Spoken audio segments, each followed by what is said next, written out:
Okay, so let's talk about repetition as an effortful process. So, massed repetition is when you have repeated presentations that occur really closely together. So, you're being presented with the same stimulation multiple times in one experimental session, or you're in class and the same material is, presented three different ways, but right next to each other, like very close together in class, something like that. We would call that a massed repetition, where you're doing all the repetition in one sitting, basically. Distributed repetition is when you spread out those presentations over time across days, certainly across hours within a day. If you're not going to do it within days, it might even be across longer periods of time, like weeks or months, that you would have repeated presentations of information. A good example of that would be if you have, let's say you're taking a class. Let's just pretend like you're taking a class. And, towards the beginning of the term, some concept is presented, and then it's presented again, weeks into the term when it's related to something new that's being taught. And then it's presented again a third time a little bit later in the quarter as you're getting ready for the midterm, right? And so you're processing it for a third time across several weeks, right? That would be what we consider distributed repetition. It turns out that there is something called the spacing effect, where spacing out the presentations, engaging in this kind of distributed practice produces better memory than if you do the massed kind of repetition. So as a student, one of the most important things that you should be taking away from this is that if you save all of your reading for the days leading up to the midterm, or you haven't even looked at your study guide until the days prior to the midterm. The study guide can be found in the Start Here module on the page labeled Study Guides. The sooner you start using that as you prepare for an exam, the better. The study guide for the next exam is also there. So get it ready and start preparing, right? Distribute it out across the quarter so that you'll actually remember the material better, and you have a lot less cramming to do if you have distributed it across the quarter. It's kind of counterintuitive for us students. We go to class or we listen to our lectures and we do our homework and we do our little, sort of what I like to call our dog paddling stuff, where we sort of keep our heads above water. But a lot of times we don't do the deeper processing, which would be to read the book, to relate the book to the lectures, to relate contents from the books and the lectures to our own lives. We don't do those steps as we're going. We wait and think, well, we'll do it tomorrow. Like, that was my favorite thing to do as a student, is I would buy the books. I would start off gung-ho. I'm going to read them all. I'm keeping up. And then almost immediately I start falling behind. And I think, well, I'll just read twice as much tomorrow and catch back up. Okay, I'll read 3 times as much the next day and I'll catch back up. Okay, I'll read the whole chapter on Friday, I swear. And next thing you know, your chapter's behind and the possibility of actually ever reading the content is gone. Like, it's not going to work. Start fresh after the next exam and then repeat the process that you did at the beginning of the quarter. Like, that's how, as a young college student, I tended to struggle. Like, that was how I did it. It took me until honestly my senior year in college to figure out a way to make sure I was reading everything and preparing myself for exams. And I would like to think you guys will do it faster than I did. I would like to think maybe you guys could learn these strategies while you're, maybe still in your first 2 years of college, and learn how to be a better studier than I was. I was a terrible studier, and it really harmed me in the long run when I wanted to go to grad school and things like that. Because I was just so horrible at studying. And so one of the best things I can tell you is to read your book like it's interesting. Don't read it like you're trying to memorize all the words. Just read it like it's a book. Don't highlight, don't underline anything. Just read it like it's interesting. And then when you have your study guide out, you'll see that there's some term that you're supposed to learn, like distributed repetition or distributed practice. And you'll know, hey, I read about that. And you can go back and find the section where you read about that and read everything sort of around it so that you really understand that concept. Talk about it with your friends and say, yeah, I was reading up about this distributed practice and they're claiming that, you'll remember better if you space it out. What's your experience with studying? Because I always do a masked study. So, have you ever done distributed? Like, make it into a conversation, right? Think about it and think about how the concepts in the class relate to things that you've actually experienced. And you'll, next thing you know, find that the information is really memorable, that you'll be able to retrieve it really easily. So that's my repetition tip on that. The distinctiveness hypothesis talks about how well information can be distinguished from other information that's kind of like it. So it could be other things that you're trying to encode. It could be other things that are already stored in long-term memory. I was just talking to my mom and her friend about how much difficulty we were having with a TV show that we all watch. It's a drama, and it has some male characters that they look kind of similar to each other. And then there are these 3 female characters who look very similar to each other.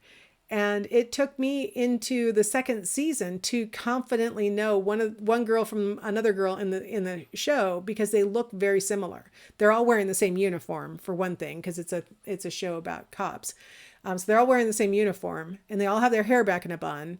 And it's like, okay, I'm having difficulty. And especially when they were off duty and now their hair's down and they're not in their uniform, I'm like, which one is that? I'm so confused. I couldn't learn their names. I was having so much difficulty. And so these items that were trying to be encoded, AKA these characters, I was having difficulty distinguishing them from each other.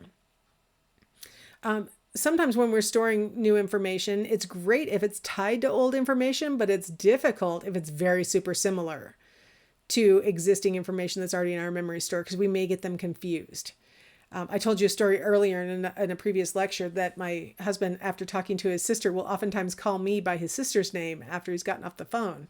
Stored Aloy in his long-term memory is girl about my height with similarly curly hair and, basically his age. I mean, yeah, it's kind of confusing to retrieve somebody's name. I told you before, I'm staunchly going to reject any Freudian interpretation of this and just go with a cognitive deficit, right? And he's done it ever since we've been married, and we've been married 35 years. So he's been doing it a really long time. Anytime he talks to his sister, suddenly he can't remember my name. And probably while he's on the phone with her, he's calling her my name. So it's probably going back and forth. These items that are stored in his long-term memory are kind of similar to each other, right? And it's hard to distinguish that information. Obviously, there are some ways he could distinguish, but so one thing that we can do in our everyday life is to try and make the items that we're trying to encode as different from each other as we can, as we're going through the encoding process. Back in 1933, when they barely had colorized font for anything, von Restorff found that if an item is printed in a different colored font, it will be remembered better than all the other content around it that's printed in a different, it's all the same font. So for example, here's an image out of an introductory psychology textbook talking about how the spacing effect has been well supported. And notice that the words spacing effect are in green font, and the testing effect those words are in green font. That's to help pull the reader's attention and make it more distinguishable, so that maybe at the minimum they'll remember the terms spacing effect and testing effect. They, for massed practice, you'll notice used italics to try and make it stand out, and distributed practice, they used italics to try and make it stand out. That's not as effective as color, because color pulls our attention. Actually, these terms are not only in a different color, they're also in bold font, which also pulls your eyes. Italics doesn't pull your eyes as much, but it is different and distinctive from the other words around it. So hopefully distributed practice and mass practice would catch a person's attention and would also cause them to remember it more. All right, also see they've got self-testing down there. Actually, this little paragraph is a good argument for, distributed practicing and then repeatedly testing yourself on the contents, because self-testing, it turns out that Rodiger and Karpicke found that you don't even have to find out whether you were right or wrong on the self-test questions. You just have to go through the act of being tested. I find that one hard to believe, and a lot of instructors have questioned that finding.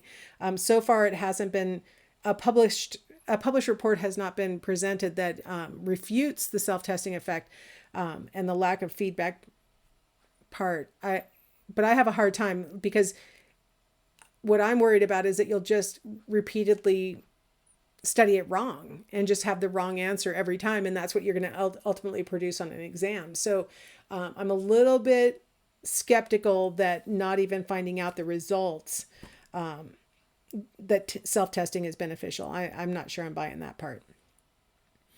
I have very many times practiced the absolutely wrong information, and only found out when I took an exam that I had actually encoded it wrong. So anyway, so the idea that if the information can be somehow distinguished from other information that we're simultaneously trying to encode, or from other things that are in long-term memory, it's going to make it easier to recall that information. So what are some things that we can do to really boost distinctiveness?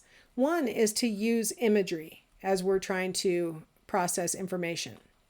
Now, we know that imagery is a really effective way of encoding information, because when we give people these nice simple line drawings to remember, versus, let's say, a verbal list that says boot, coat, pants, dress, vest, tie, sweater, and blouse, people will tend to remember the visual stimuli better than the verbal stimuli. They will remember more items from the visually presented list than they will remember from the verbally presented list.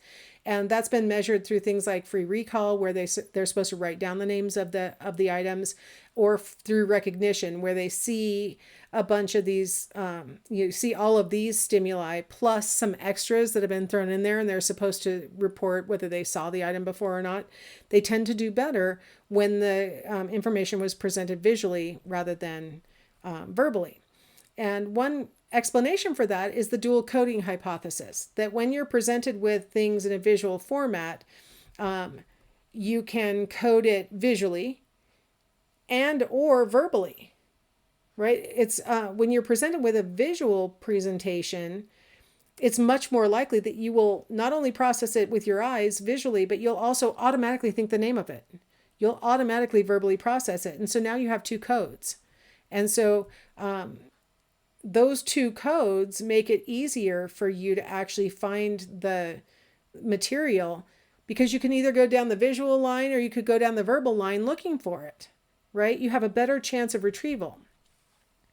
So we know that visualizations produce better memory than pure verbal codes. What about combining imagery with generation effect? And instead of us presenting you a picture, let's say we give you something verbal and then tell you to generate a visualization of that content. That produces really superior memory. So if I gave you the word boot and told you, visualize a boot. Even better, visualize a boot in some kind of outlandish scenario. So maybe you're imagining a mouse walking on his hind legs wearing boots, or a boot that's being used as a vase, or whatever you might come up with that's unusual and outlandish. That really produces really good memory for the word boot. Imagining content. So you're benefiting from imagery plus the generation effect, because you're generating that imagery. So I'm going to take a break here, and my next segment will be on all the different ways that you can use imagery to boost memory. So that will be our next segment.